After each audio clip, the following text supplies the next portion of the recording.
Em nome do Pai, do Filho e do Espírito Santo. Amém. Inspirai, Senhor, as nossas ações e ajudai-nos a realizá-las, para que em vós comece e para vós termine tudo aquilo que fizermos, por Cristo, Senhor nosso. Amém. Amém. Santa Maria, Mãe de Deus, rogai por nós. Em nome do Pai, do Filho e do Espírito Santo. Amém. Amém. Muito bem. Nós queremos começar agora essa série de aulas a respeito da Santa Missa e da liturgia da Santa Missa. E quero justificar já desde o início o porquê dessas aulas, né? Nós precisamos, no nosso país, ajudar um pouco as pessoas que preparam a missa e mesmo os padres que celebram a Santa Missa a aplicarem finalmente aquilo que é a reforma litúrgica do Vaticano II, tal qual ela foi pensada e tal qual ela está na legislação litúrgica. Por que isso? Porque existe muita crítica com relação à missa, né? Tem muita gente que critica o missal de Paulo VI e fala dos horrores da liturgia depois do Vaticano II, etc. Bom, a primeira coisa que a gente constata é que 90% dessas críticas não existiriam se as pessoas seguissem aquilo que está no missal. Ou seja, as críticas que as pessoas fazem do missal de Paulo VI, na verdade, não são críticas do missal de Paulo VI, mas da aplicação do missal. Não é? Então, eu não quero aqui, neste pequeno curso, são só 4 aulas, né, entrar agora num debate para a gente... o que é que... a reforma da reforma, o que é que Bento XVI pretende fazer no futuro, se esse missal vai mudar, o que é que não vai mudar, etc. e tal. Não me interessa isso, por enquanto, não é o caso. A gente não somos futurologistas, a legislação futura ainda não existe, o que existe é a legislação atual. Então a gente pode e deve estudar a lei canônica litúrgica atual, né? Então, a abordagem de liturgia que eu gostaria de propor neste curso é uma abordagem canônica. Quero entender, não é, que missa tem lei, missa tem critério. Não é a equipe de liturgia que vai se reunir e a equipe de liturgia vai decidir como vai ser a missa. Essa é uma mania do nosso país, né? A equipe de liturgia parece... são os demiurgos, né? Eles vão criar o mundo do zero. Então, o que é que nós vamos fazer essa semana? Então, as pessoas vão à missa um pouco com a disposição de quem vai ao cinema. Se senta no banco e fica esperando. O que é que vai ter de novo essa semana? Né? Enquanto isto é não somente catolicamente errado, cristamente errado, como é antropologicamente inadequado. Veja, gente, rito é rito. Rito é algo repetitivo, por natureza. Você vai num terreiro de candomblé, espero que não vá, mas se você for, né, num terreiro de candomblé, você vai encontrar lá o pai de santo executando o rito. Por exemplo, no culto do candomblé, o culto do candomblé tal qual ele é vindo da África, né? Sem os sincretismos que depois também eles têm dificuldades de manter a, aspas, pureza litúrgica, né? do candomblé. Mas se você for a um terreiro, né, de candomblé, você vai ver que o pai de santo, a mãe de santo, está ali todo concentrado no que ele está fazendo, em executar o ritual. E não tem comentarista. Não tem animador litúrgico.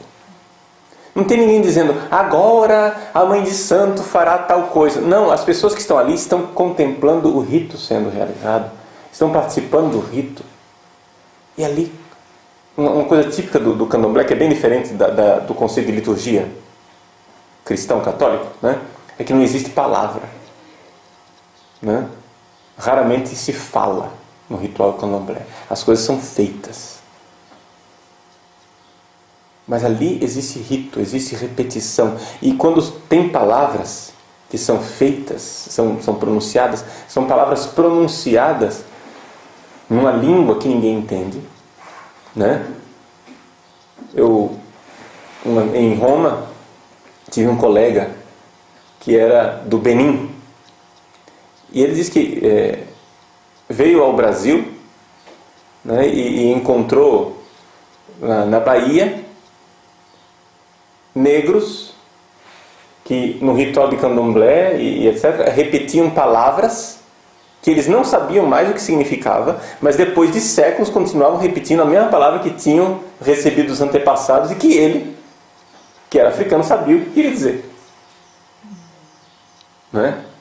Antropologicamente falando, essa ideia de rito que se repete, de língua sagrada, né? Isso existe algo de verdadeiro humanamente. Então, até mesmo antes da gente falar de igreja católica, de falar de autoridade do Papa, de falar de obediência ao missal, etc, etc, a grande verdade é que a forma como as pessoas estão vivendo a liturgia é uma forma antropologicamente errada. Antropologicamente não corresponde à verdade do homem. Por quê?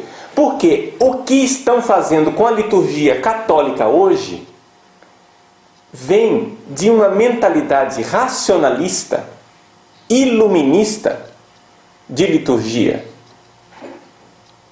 que entrou na Igreja Católica por tendências protestantizantes. Vocês podem ver, né, o que é a liturgia calvinista. Calvino, em Genebra, o que é que ele fez?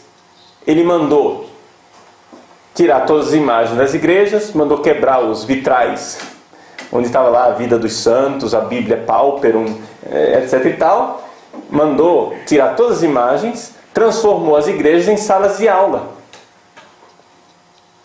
iluminadas, onde as pessoas se sentam e ali tem uma aula, tem lição, né?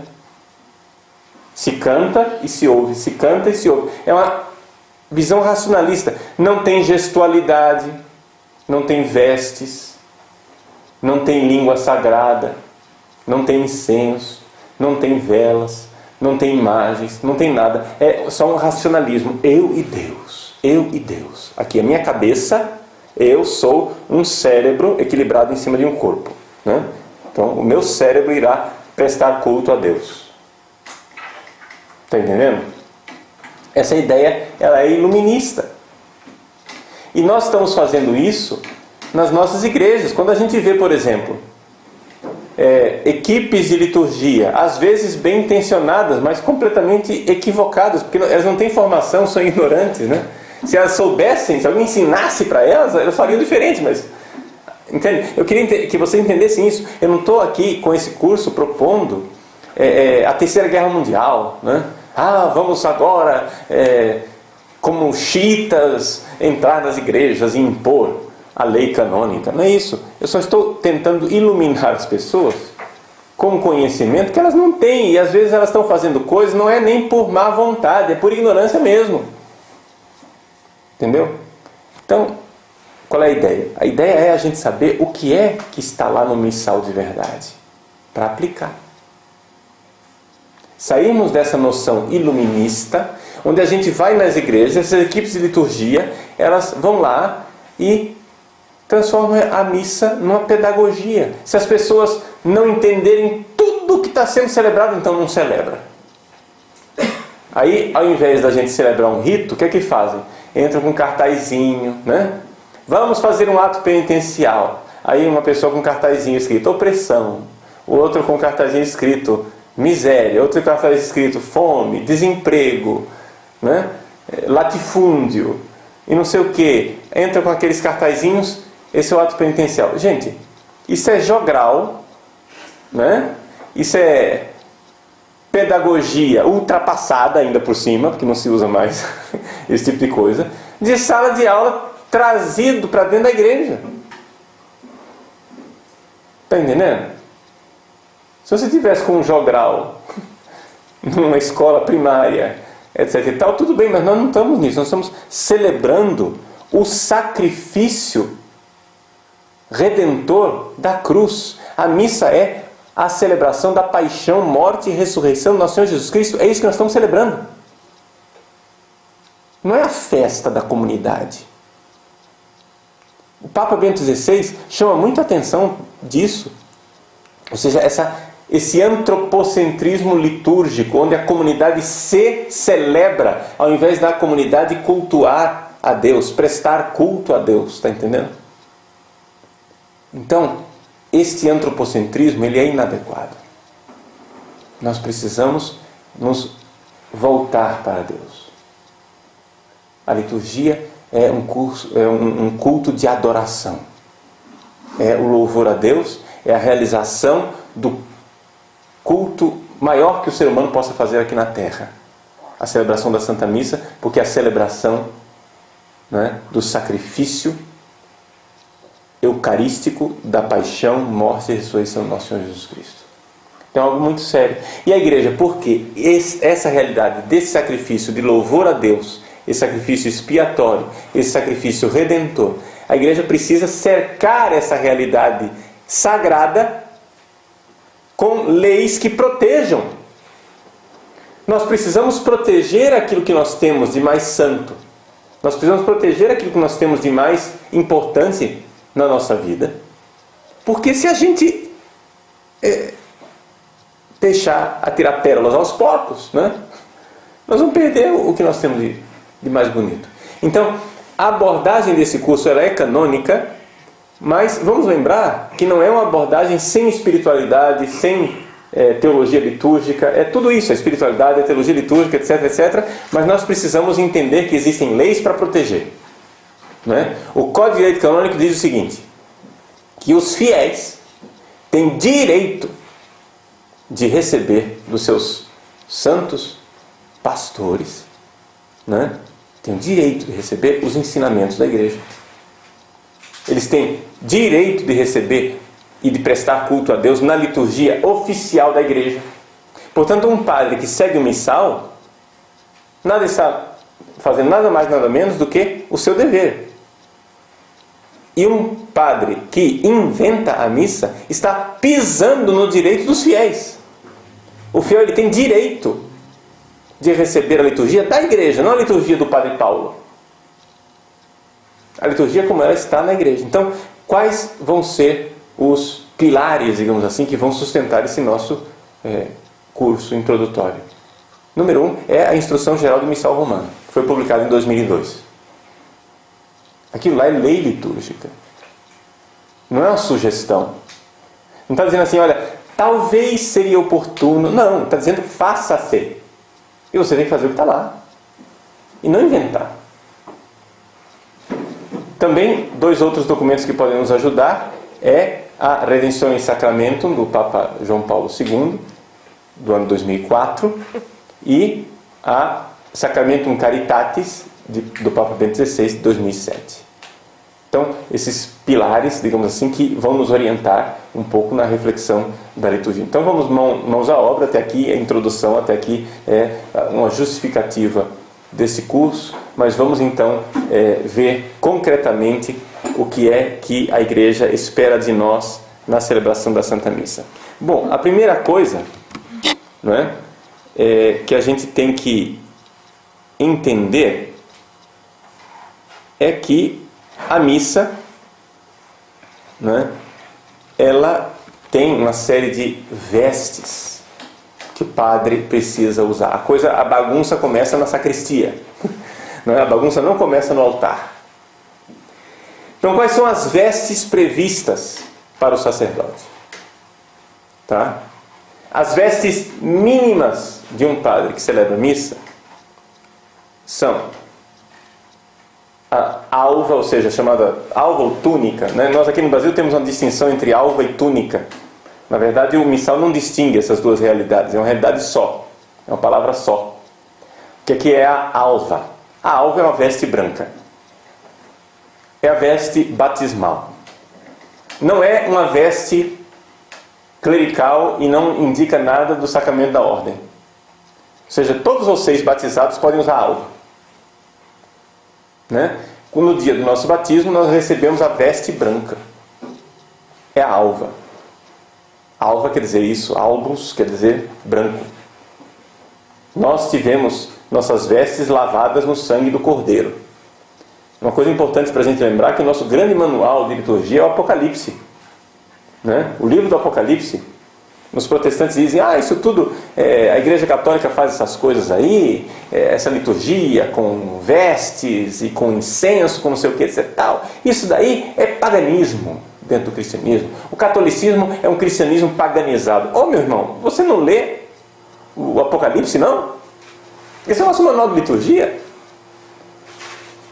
As vestes brancas, incenso, tochas, candelabros, né? etc. Está tudo lá. Então, começa então o padre a se revestir com a alva. Para complementar essa alva, existem duas coisas que, segundo a Instrução Geral do Missal Romano, são facultativas atualmente. Antigamente eram obrigatórias, agora na Reforma Litúrgica tornaram-se facultativas. Quais são as duas coisas? Talvez alguns de vocês nunca tenham nem visto o negócio, né? A primeira é o amito. O que é o amito? Amito é uma espécie de um lenço grande com duas fitas na ponta, que o padre coloca ao redor do pescoço, enfia aqui na batina, né? Ao redor do pescoço e amarra aqui, para depois colocar a alva por cima. Não sei se já viram isso, não é? Então isso daí é facultativo, não é mais obrigatório. Se o padre tiver uma alva, ou aqui no Brasil a gente chama de túnica, que cobre as vestes do dia a dia, ou seja, no caso aqui a batina ou o clésima, que são as vestes do dia a dia que um padre é autorizado a usar, né? Manga de camisa não é roupa para o padre celebrar a missa. Ele deveria estar ou de clésima ou de batina. Pelo menos é isso que a legislação canônica prevê. Não é? Então, a alva, a túnica, deveria cobrir a batina e deveria cobrir o clérigma, para não aparecer. Então, se coloca o amito ao redor do pescoço. Simbolicamente, o amito lembra o capacete da salvação, porque o amito antigamente era usado como capuz, né?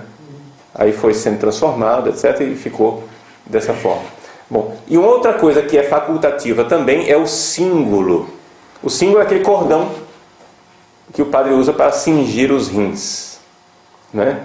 O símbolo também é facultativo atualmente. Por quê? Porque existem algumas túnicas que não necessitam de símbolo, porque ela já se adapta ao corpo, não é? do padre. Porém, manter o uso tanto do símbolo como do amito é uma coisa boa. Não é? A gente tem ultimamente a gente sofre de uma síndrome litúrgica chamada liturgia do não precisa. Né? Não precisa, e vai tirando, não precisa. Isso é típico dessa mentalidade iluminista, racionalista que eu falava. Protestante é assim, não precisa, vai tirando. Não precisa, e aí vai depenando, né? Por quê? Porque não é essencial. Mas, meu irmão, a gente não vive só a vida real, a vida vivida não vive do essencial somente. Também vive do acidental, não é? Quantas coisas a gente faz que são acidentais e, no entanto, fazem parte da nossa vida do dia a dia? Então, a liturgia tem essas duas coisas. Então, o amito e o símbolo. Mas o obrigatório mesmo é a túnica. Até aí, acho que 99,9% dos padres usam a túnica, né, para celebrar a missa. Existem casos, que espero que sejam raros, do padre não usar a túnica.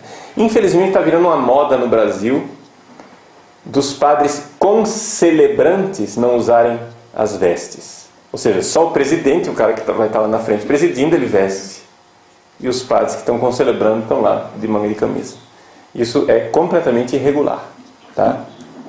Isso não é permitido pela lei da igreja, tá? O padre, se ele vai concelebrar, ele precisa usar as vestes litúrgicas. Então, a primeira veste litúrgica que o padre se reveste na sacristia é a túnica, ou alva. É importante lembrar uma coisa que aqui no Brasil vai se esquecendo, que é que esta túnica ou alva deveria ser branca. Houve uma permissão durante a década de 70 e 80 no Brasil de se usar túnica de cor neutra. Por causa do território de missão, o fulano vai lá no meio da lama, do barro, e o branco suja fácil, então se usava um begezinho, uma coisa assim, etc. Tudo bem, é uma praticidade, porém empobrece liturgicamente. Estou dando minha opinião aqui já não é lei, né? Eu estou dando minha opinião que empobrece. O importante seria a gente usar a alva branca mesmo. Que ela seja branca, porque ela é a veste batismal. A riqueza simbólica é isso. Quanto mais vai ficando begezinho, cinzazinho, etc, etc, vai tirando daquele significado originário, né? E como liturgia é simbologia também, acho que é muito importante. Tá? Bom, alva. Uma vez revestida a alva, provavelmente e louvavelmente com amito e símbolo. Esqueci de falar do significado do símbolo, né? O símbolo que amarra, cinge os rins, ele significa a igreja que é peregrina, né? Quando as pessoas iam fazer longas caminhadas antigamente, elas amarravam, apertavam os rins, porque você vai andando, o rim ele fica meio que mergulhado num líquido, né? E você vai andando, quando você anda muito, vai batendo o rim e você fica com dor nos rins. Então, se você aperta, né, ele fica, digamos assim, ajustado, né, dentro do seu corpo e dói menos. Então, se usava isso para as caminhadas. Além disso, as túnicas grandes e compridas atrapalhavam na caminhada. Então, você amarra o símbolo e sobe a túnica para poder caminhar e ter as pernas mais livres, né? Então, o significado do símbolo é esse, a peregrinação, a igreja peregrina, que caminha na direção do céu. É bonito. Um outro significado do símbolo é também o fato de que na antiguidade se achava que o instinto sexual estava ligado aos rins. Então, amarrar os rins era símbolo de castidade, de temperança, de pessoa que se segura, né? Então tem também esse significado. Bom, e aí então o padre se reveste da estola. O que é a estola? É uma faixa, uma espécie de cachecol, né? É uma faixa que desce, né? Pende no peito. Os diáconos usam essa faixa cruzada, né? Os bispos e padres usam essa faixa paralela na frente do peito. Antes da reforma litúrgica de Paulo VI, os padres usavam a estola cruzada, né? Isso não é mais previsto. Porém, existem algumas casulas, já nós vamos falar da casula, né? A segunda coisa que se põe em cima da estola, se põe uma casula. Existem algumas casulas que são as casulas antigas. A gente chama de casula violão, né? Porque ela tem o formato de um violão no corpo. Elas são feitas para usar com a estola cruzada. Então, elas têm uma abertura aqui para a cabeça, né? Para você entender do que eu estou falando, decote, né? Bastante amplo, porque previa que a estola estivesse aqui cruzada e cobrisse um pouco esse buraco que fica. Então, se você não usa a estola cruzada, fica meio esquisito esse tipo de casula. Então, só para dizer que existem algumas casulas que ainda se deveria usar com a estola cruzada. Mas o previsto é que a estola penda na frente, tanto para os bispos como para os padres. E se você usa o símbolo, né, então essa estola é fixada no corpo com o símbolo. E por cima a casula. A casula não é uma veste facultativa para a missa. Aqui no Brasil, infelizmente, durante a década de 70 e 80, a Santa Sé permitiu, como experiência, que se usasse somente túnica e estola para celebrar a missa. E as coisas que são cômodas ficam, né? Hoje, isso já foi revogado, tá? Isso foi revogado, não é mais assim, né? E isso está bem claro na Redemptione Sacramento de João Paulo II, que exorta, citando a Instrução Geral do Missal Romano. Ele diz o seguinte, número 123: a veste própria do sacerdote celebrante na missa em outras ações sagradas que diretamente se relacionam com ela é a casula ou planeta, caso não se indique outra coisa, vestida sobre a alva e a estola. Essa é a roupa do padre para a missa: alva, estola, casula. Pelo menos isso. Isso é o que está previsto no missal, número 337. Aí, a Redemptione Sacramento continua dizendo assim: igualmente o sacerdote que se veste com a casula, conforme as rubricas, não deixe de pôr a estola. Porque também é essa, né? A estola não se vê, a estola está por baixo, né? Vamos pôr só a casula por cima. Não deixe de pôr a estola. E todos os ordinários vigiem para que seja extirpada qualquer costume contrário. Então, essa coisa da casula é muito importante. A Redemptione Sacramento coloca isso daqui também para a concelebração. Se é possível, se existe número suficiente de casulas, também os sacerdotes concelebrantes devem usar casula, não é? De tal forma que a roupa própria para a missa é a casula, tá? Tanto em alemão, a palavra casula se diz roupa de missa, né? Messgewande. Então é roupa de missa, a casula. Hoje em dia eu sei que muitíssimos padres não usam casula. O que fazer diante dessa realidade? Bom, a primeira coisa, vamos bater no peito e fazer o mea-culpa. A própria Santa Sé criou o problema. Quando a Santa Sé permitiu, na década de 70, que o pessoal celebrasse missa só de túnica e estola. Está entendendo? Foi permitido. Então esse negócio é mais ou menos como pasta de dente. Uma vez que ela sai do tubo, é difícil colocar de volta. Entende? Você permitiu, meu irmão. Agora, a igreja tenha paciência com os padres. Porque tem uma geração inteira de padres que foi formada com essa mentalidade. Então não vamos agora execrar os padres e condená-los, porque foram formados nessa mentalidade e muitos deles não estão nem sabendo que casula agora é obrigatória. Tá? Mas ela é obrigatória para todas as missas, né? Em missas, território de missão, onde o padre tem que viajar horas na lama, e etc e tal, isso e aquilo, e o calor da selva amazônica, se compreende que ele use ainda aquela faculdade que foi dita, né, que foi dada, de celebrar a missa com túnica e estola somente. Mas porque ele está numa situação de missionário. Ele vai viajar dias e dias. Imagina levar uma mala com 4 casulas das 4 cores litúrgicas, entende? Isso pode criar um certo transtorno. Então é mais fácil ele levar 2 estolas com uma cor de um lado, outra cor do outro e celebra. Até aí a gente entende. Mas não tem cabimento numa matriz paroquial, onde o padre está em casa, ele não celebrar de casula. Eu não entendo por quê. Qual é o problema? Ah, mas é muito quente. Muito bem, meu irmão. Então se é muito quente, você usa a casula violão antiga. Ela não é quente. Entendeu? Usa a planeta, aquela lá mais simples. Não é quente.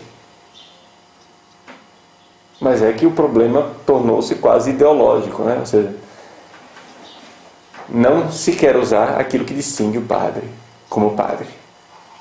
Tá? Então a bagunça começa na sacristia. Tá? Vamos ter paciência ao aplicar a lei litúrgica, mas é importante que a gente saiba qual é a lei litúrgica. E, corajosamente, os padres jovens, os padres mais novos, vão aprendendo e vão aplicando isso. A casula é obrigatória.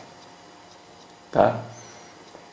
E aí, então, se forma a procissão para a Santa Missa.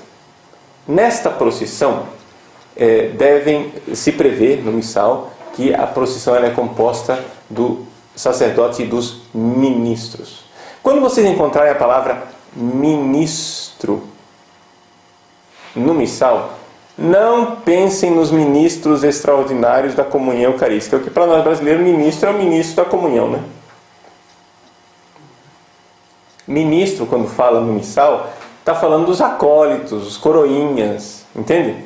As pessoas que vão subir ao altar. O ministro extraordinário da comunhão eucarística não é previsto que ele suba ao altar. Não é previsto. É uma prática quase que universal no Brasil inteiro que o ministro fica lá em cima. Mas isso não é previsto em lugar nenhum do missal. Eu estou aqui, estou fazendo um curso onde me proponho comentar, né, a liturgia tal qual ela é, como ela está no missal. Como ela está no missal, o ministro da comunhão, ele se aproxima do altar na hora de distribuir a comunhão. Então, durante o Cordeiro de Deus, né, o Agnus Dei, ele vai lá, se aproxima. Por exemplo, nos Estados Unidos, os ministros da comunhão ficam com suas famílias participando da missa, junto com o povo. Na hora do Cordeiro, eles sobem ao altar para ajudar a distribuir a comunhão. E, aliás, não tem nenhum distintivo. O famoso jalequinho aqui no Brasil, que se tornou veste litúrgica, né? Para mim aquilo é roupa de professor, né? Ou então de enfermeiro, de médico. Mas é um guarda-pó. Mas o jaleco não existe em outros lugares. É uma coisa brasileira, né? Então, só para a gente saber que certas coisas que para nós são óbvias, são instituição apostólica, né? Um negócio assim inquestionável, na verdade são invenção local. Não estou condenando o jaleco, vocês estão entendendo? Eu não estou condenando o jaleco. Eu só estou dizendo que não é uma coisa prevista. Aí o bispo diocesano pode instituir. Não, na minha diocese o jaleco é obrigatório. Está entendendo? Mas é uma lei local, não está no missal. Então, no missal, o ministro da comunhão, ele está lá no lugar dele, junto com a família dele, no meio do povo, e na hora do cordeiro é que ele sobe. Quem é que fica então no altar? Quem fica no altar são os ministros, ou seja, os acólitos, coroinhas. Né? São eles que ajudam o padre durante a liturgia. Então, forma-se a procissão de entrada com estes ministros. Quem vai à frente? Bom, a não ser que seja uma missa solene com turíbulo e naveta, quem vai à frente geralmente é o crucifixo com as velas. Não é? É interessante que o crucifixo que se usa na procissão, é interessante lembrar que o crucifixo deve ter a imagem do crucificado. Criou-se uma moda, um modismo de colocar cruzes vazias, não é? Ou o Cristo ressuscitado na frente da cruz. É previsto que para a celebração da missa, o padre celebre missa na frente de uma imagem do Cristo crucificado. Está entendendo? Porque é o santo sacrifício da cruz que está sendo oferecido. Então é previsto que haja uma imagem do Cristo crucificado. Então, já na procissão de entrada, essa imagem do Cristo crucificado já aparece logo abrindo a procissão. Né? E então pode vir outros coroinhas ou acólitos. Antes do padre, vem então o diácono, se existe diácono, carregando o livro dos Santos Evangelhos, o evangeliário, ou o leitor. É previsto isso, que o leitor entre com o livro dos Santos Evangelhos, que o padre irá usar, não ele. O padre irá usar para proclamar o Evangelho. Ou seja, é a entrada do livro dos Santos Evangelhos. Atenção, só uma coisa assim para a gente ter uma noção bem específica das coisas. Não existe lugar na missa para um livro chamado Bíblia. Tá? esse livro, chama as Sagradas Escrituras, tem lugar na missa. Mas não o livro Bíblia. As Sagradas Escrituras são lidas na missa a partir de 2 livros. Um chama-se Lecionário e outro chama-se Evangeliário. Está entendendo?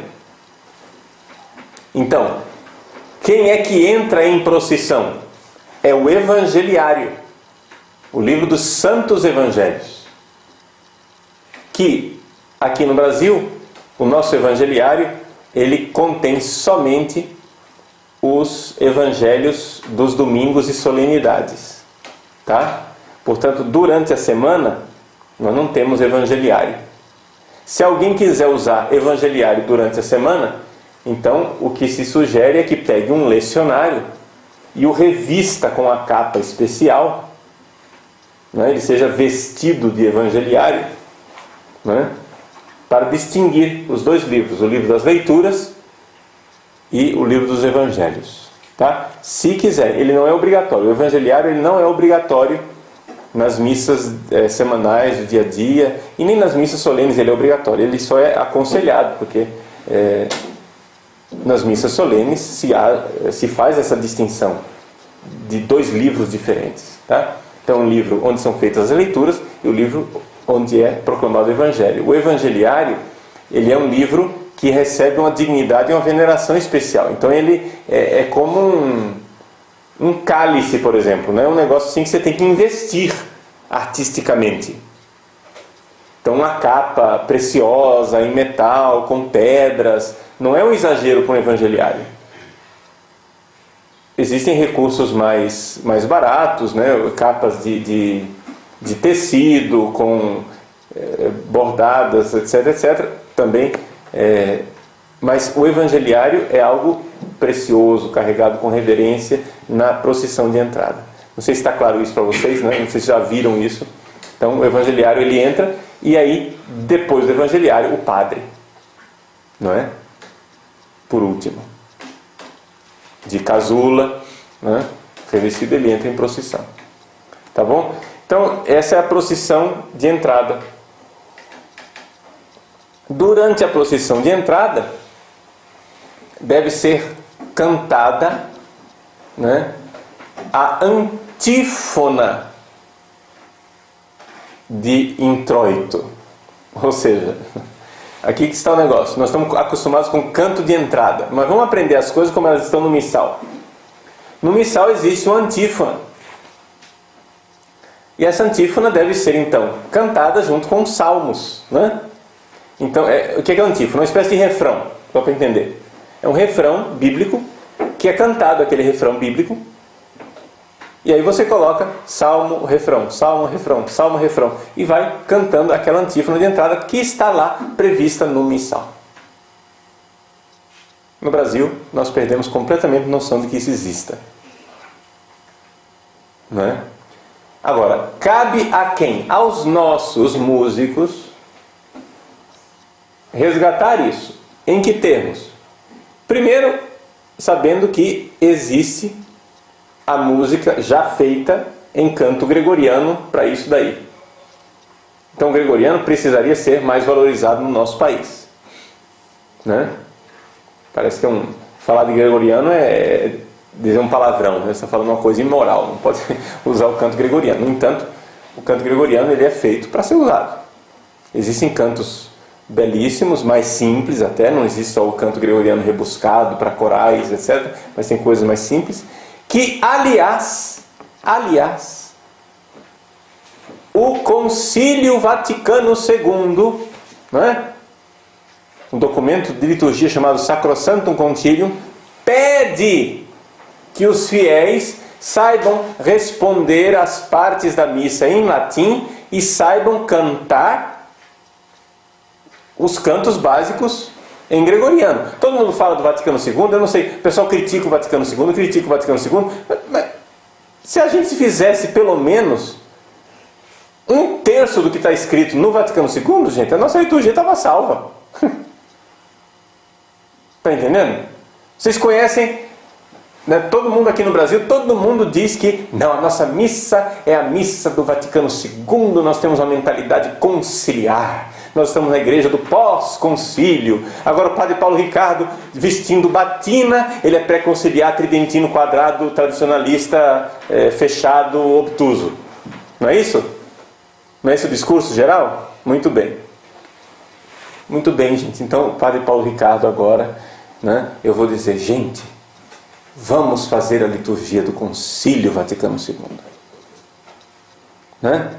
Vamos aprender gregoriano, vamos aprender a responder missa em latim. Vocês conhecem alguma paróquia onde o povo saiba responder a missa em latim? Se existe, deve ser uma raridade. E, no entanto, está lá na Sacrosanto Concílio como pedido. O povo saiba. Esse é o Vaticano II.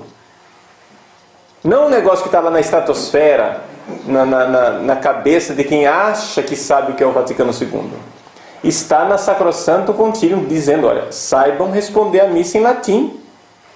Saibam cantar as partes, né? Os cantos mais tradicionais em gregoriano. Por exemplo, nas nossas paróquias, o nosso povo deveria saber cantar o Pai Nosso, o Pater Noster em latim. Isso é um nacional para nós, gente. Um negócio assim, entende? Todo mundo deveria saber cantar o Pater Noster em latim. Faz parte. E tem cantos assim que são normais. Todo mundo deveria saber cantar a Salve Rainha em latim. São coisas, né, da devoção antiquíssima e tradicional da igreja. Bom, então, para falar, existe a antífona de entrada, existe o canto previsto. Porém, a instrução geral do missal romano prevê que, se você não vai cantar a antífona de entrada, é possível, então, que a Conferência dos Bispos, no caso do Brasil, a CNBB, aprove outros cantos. Então, nós temos o inário litúrgico. E diria assim que o inário litúrgico tem peças litúrgicas assim até bastante bonitas, coisas assim que dá para se utilizar muito bem, com tranquilidade, né? Então, saber que existe uma música própria para a liturgia. Então, não vamos nem tanto ao mar nem tanto à terra. Não é que eu vou agora querer que todas as paróquias agora estejam cantando gregoriano, mas pelo menos peguem as músicas que estão no hilário litúrgico, que são as músicas aprovadas, né, pela conferência. Ok?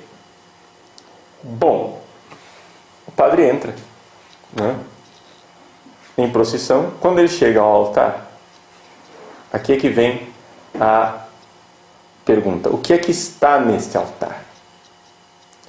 No santuário, aquilo que a igreja é dividida em duas partes, né? A parte onde está o povo é a nave da igreja, e a parte onde fica lá o padre, lá em cima, aquilo chama-se tecnicamente de santuário, tá? Em alguns lugares aqui no Brasil se popularizou a palavra presbitério. Tecnicamente falando, presbitério é o das catedrais. Por quê? Porque é onde está a cátedra do bispo e o lugar onde ficam os presbíteros ao redor do bispo. Isso é o presbitério. Nas outras igrejas seria mais propriamente chamado de santuário. Mas pode chamar de presbitério porque o uso nosso, né, se transformou em presbitério. Bom, no presbitério, nós temos ou não temos o Santíssimo Sacramento? Essa é a pergunta que tem que ser feita. O Papa Bento XVI, não é, tem insistido, já há algum tempo, até antes dele ser Papa, que nós voltemos a colocar o sacrário no centro do presbitério. Então aqui existe um problema de legislação litúrgica, ou seja, a legislação litúrgica atual, ela prevê que no presbitério não haja o sacrário. Por quê? porque a mentalidade é essa. Veja, tem uma certa lógica, né? Você vai celebrar a Eucaristia para quê? Para produzir a presença de Jesus no Santíssimo Sacramento do altar. Mas ele já está lá desde o início. Entende? Então cria uma espécie de duplicidade. Jesus vai estar presente, mas ele já está. Então, a norma litúrgica colocada pelo Papa João Paulo II, não é? Inclusive presente até no cerimonial dos bispos, é que, por exemplo, o bispo vai celebrar a missa, o cerimonial dos bispos prevê então que se por acaso o Santíssimo está presente no sacrário, lá no santuário, que se tire o Santíssimo para o bispo celebrar a missa. Se previa até mesmo isto. Então existe essa tendência da liturgia de não estar o Santíssimo lá, porque liturgicamente seria menos oportuno. Só que o Papa Bento XVI, ele diz o seguinte: gente, teologicamente esse negócio está muito bom, muito bonito. Só que o povo não se move por decreto. Nós temos aqui que considerar que o nosso povo foi formado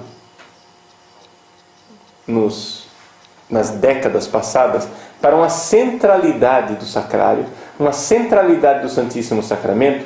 E o que é que está acontecendo? Quando nós tiramos o sacrário do presbitério, quem que fica no centro? O ser humano, o padre. Então isso seria menos adequado. É uma opinião do Papa Bento XVI. Então veja que aqui a gente tem uma certa escolha para fazer, né?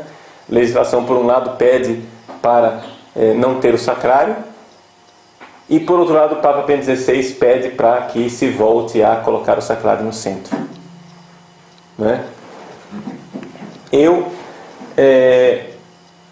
sempre fui muito de obedecer a legislação. Então, por exemplo, quando eu fiz a reforma da capela do seminário de Cuiabá, o que eu fiz? Eu fiz uma capelinha do Santíssimo e a capela onde a gente celebra, que não tem o Santíssimo Sacramento. Eu obedeci a lei, a norma tal qual ela tinha sido colocada. Porém, quando Bento XVI foi eleito, e eu já tinha lido várias vezes as coisas de Bento XVI, do Joseph Ratzinger, né? Quando ele foi eleito, eu comecei a reestudar o pensamento dele. E o homem me convenceu que é melhor a gente voltar para certas coisas, porque não está dando certo. Tá? Eu aqui vou usar uma argumentação que não é usada por Bento XVI, mas eu acho que é muito importante. E assim, a gente sai um pouco das rubricas aqui, mas eu acho que é muito importante em todo esse nosso esforço de aplicar a liturgia da igreja e fazer a liturgia da igreja como ela é.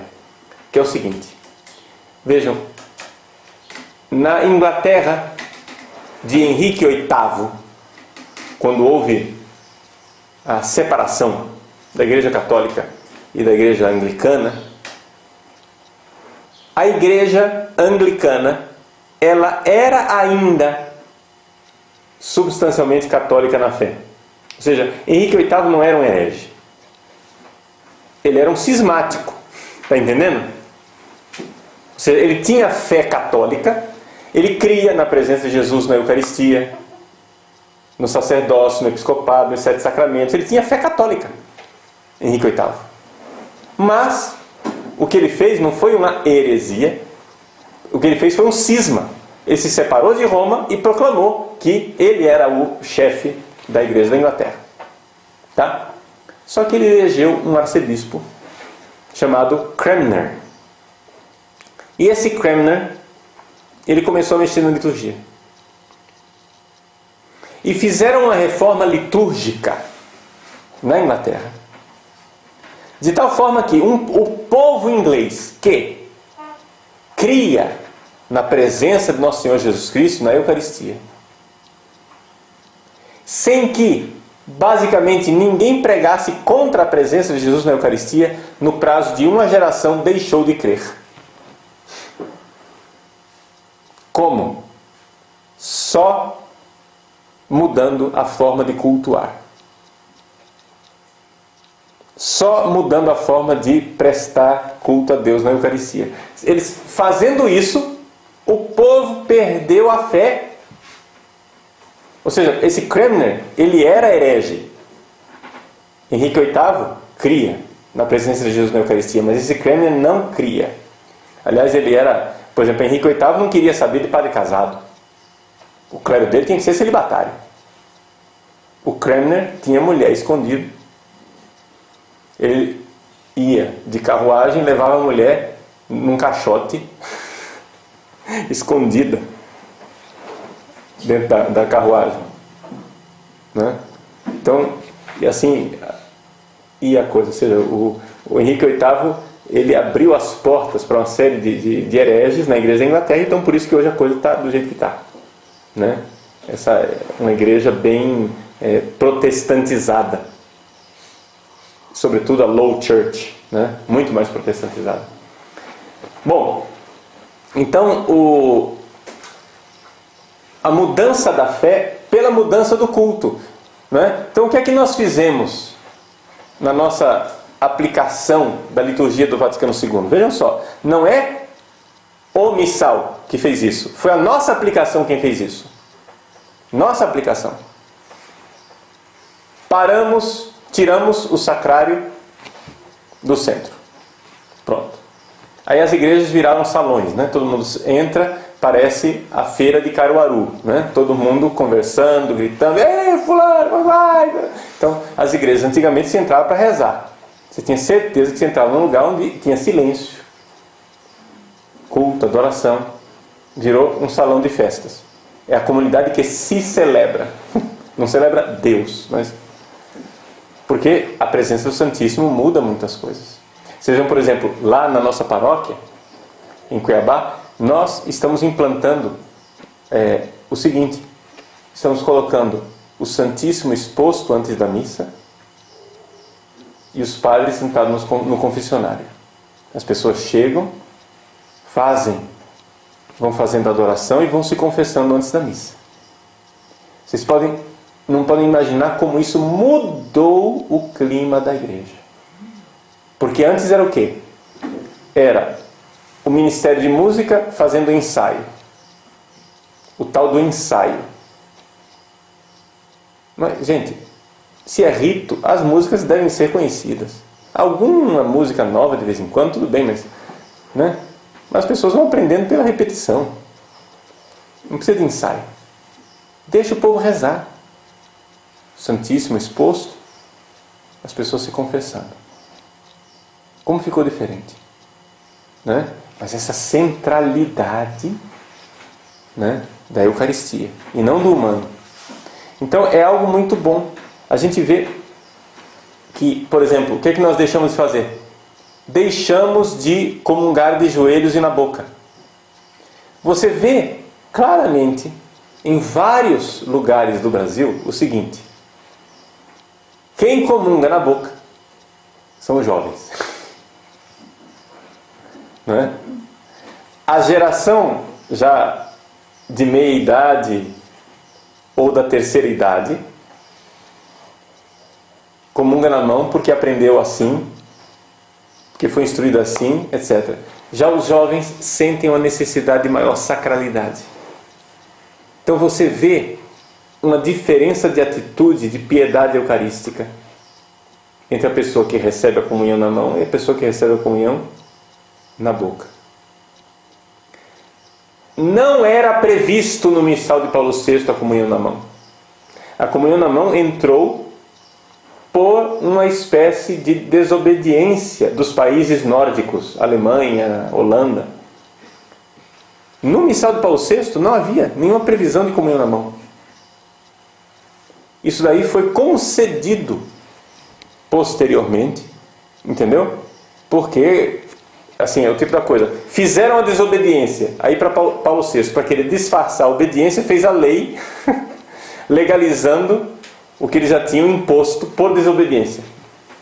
O que é que Paulo VI fez? Ele concedeu às conferências episcopais a permissão de permitir a comunhão na mão.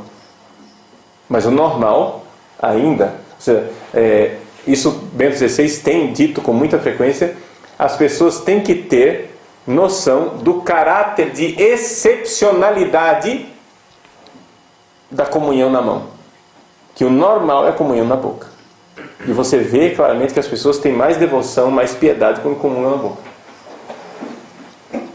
Quando a gente comunga, quando as pessoas comungam de joelhos, por exemplo, não é? Você vê que são pessoas que têm uma maior piedade eucarística. E assim a gente vai vendo que na nossa forma de cultuar, nós salvamos a nossa fé. Entende? Uma vez eu perguntei, eu era adolescente, tinha 12 anos de idade, perguntei para um padre, né? Eu fazia o serviçozinho de sacristão ali na igreja, e toda vez passava na frente do sacrário tinha que fazer genuflexão, né? Então, saía da sacristia, ia para o altar, levava uma coisa, genuflexão, colocava, genuflexão e ia embora. Chegava, genuflexão, fazia tal coisa, genuflexão e ia embora. Aí eu perguntei para o padre, precisa fazer genuflexão toda vez que eu passo na frente do Santíssimo? Aí o padre disse assim: olha, se você não fizer genuflexão na frente do Santíssimo, isso não vai fazer nada com Jesus. Ele não vai ficar machucado porque você não fez genuflexão. Mas o que é que isso fará com você e com a sua fé? Entende? Quando você começa a transitar na frente do Santíssimo como se nada fosse. Como se não significasse nada. O que é que isso está fazendo com a sua fé? Está entendendo? E a gente vê claramente, não é, que paróquias que sistematicamente, na aplicação do missal, começaram a desobedecer certas coisas, como por exemplo, pessoas que não se ajoelham mais na consagração, tiraram os genuflexórios dos bancos, não é? Não permitem comunhão de joelhos. O padre fica irritado quando o povo recebe comunhão na boca. Você vê claramente que aquela comunidade vai perdendo a piedade eucarística, lenta e gradualmente a presença de Jesus na Eucaristia, a fé vai sendo corroída. Então é essa argumentação de Bento XVI, não é? Que eu aqui só aumentei as coisas, né? Coloquei num contexto histórico também. Essa argumentação foi o que me convenceu. Eu acho que nós temos que voltar à centralidade da Eucaristia. Voltar mais à adoração, voltar mais à piedade eucarística, porque isso está corroendo a fé das pessoas, muito concretamente. Então o padre que chega no presbitério, se no presbitério, no santuário, existe o sacrário, ele faz genuflexão. Não é? Em que consiste a genuflexão? A genuflexão é você, com a coluna ereta, dobra o seu joelho, colocando o joelho direito no chão, próximo do calcanhar esquerdo. Tá? Então, só para entender mais ou menos assim, visualmente, o que é uma genuflexão, né? Coluna ereta, você dobra colocando o joelho direito perto do calcanhar esquerdo, né? Então o padre faz a genuflexão, se aproxima do altar, beija o altar. Se for o caso de uma missa solene, ele incensa o altar, incensando também a cruz, não é? E então vai para a cadeira para finalmente começar a missa com o sinal da cruz. Mas isso nós veremos na nossa próxima aula, que o nosso tempo aqui já se esgotou. Então, para vocês verem aqui como existe uma riqueza enorme, né? Ficamos já uma hora inteira refletindo, falando, etc. E agora que vamos para o sinal da cruz. Né? É evidente que o resto da missa eu não passarei nesse mesmo ritmo que nós estamos agora, porque senão não termina mais nunca. Mas eu acho que era necessário colocar esses fundamentos, né, teológicos, litúrgicos que eu coloquei, para que as pessoas tenham noção do que é que nós celebramos quando celebramos o Santo Sacrifício Eucarístico.